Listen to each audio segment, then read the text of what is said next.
nga ba kaimportante ang pagkakaroon ng iisang niche or focus lang po sa iisang topic?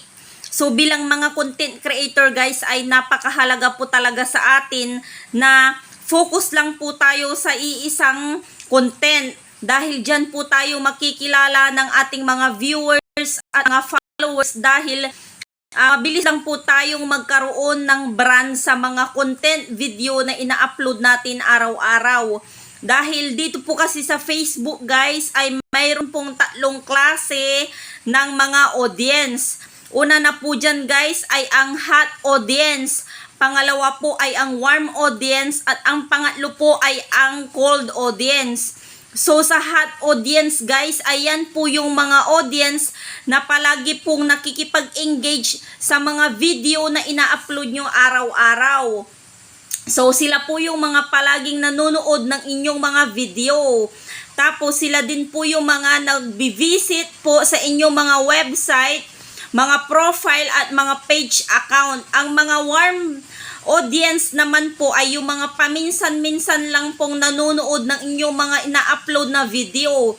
Paminsan-minsan lang din po silang nakikipag-engage sa inyo.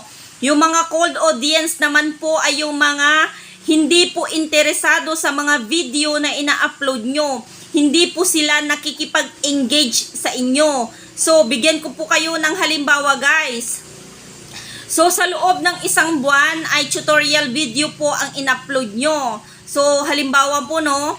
So, dyan po ay nakakuha po kayo ng maraming viewers, followers. So, nag-grow po ang inyong mga audience at naging hot audience nyo na po sila.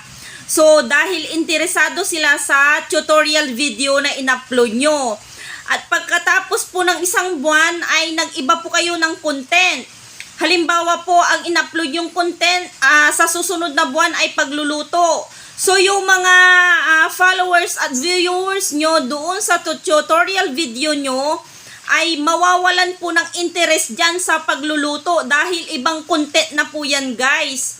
So, hindi na po sila makikipag-engage sa inyo dahil nag-iba po kayo ng content. Posible pong ganyan po ang mangyayari guys. So, kailangan nyo po ulit kumuha or mag-grow ng panibagong audience or mag-nourish po na panibagong mga followers. So, yung mga effort nyo, yung oras nyo at yung panahon nyo doon sa paggawa ng mga tutorial video ay masasayang lang din po yan kasi guys. Dahil mawawala po yung mga followers nyo. So, kailangan nyo po ulit mag-umpisa sa una. Yan po yung tinutukoy ko po sa inyo guys. Sana po nakukuha nyo no. So, wala naman po kasing masama guys. Hindi ko naman po sinasabi na masama pong mag-upload ng mga random videos po. As long as kaya nyo naman po yan i-deliver guys sa iba't ibang mga audience at mga followers nyo dahil paiba-iba po kayo ng mga content. Pero dito po kasi sa Facebook guys ay lahat naman po tayo ay nag-umpisa sa random videos po. Wala naman pong content creator na magaling na po kaagad dito sa Facebook Reels. So dyan po kasi sa random video guys na ina-upload natin ay dyan din po natin matitesting or madidetect kung saan nga ba tayo magaling. So wala naman pong masama sa pag-upload ng random video guys. Pero ang suggest ko lang po sa inyo ay mas maganda po or mas maigi po na meron lang po tayong iisang niche para focus lang po tayo at mas madali lang po sa atin makapag-create ng mga content video.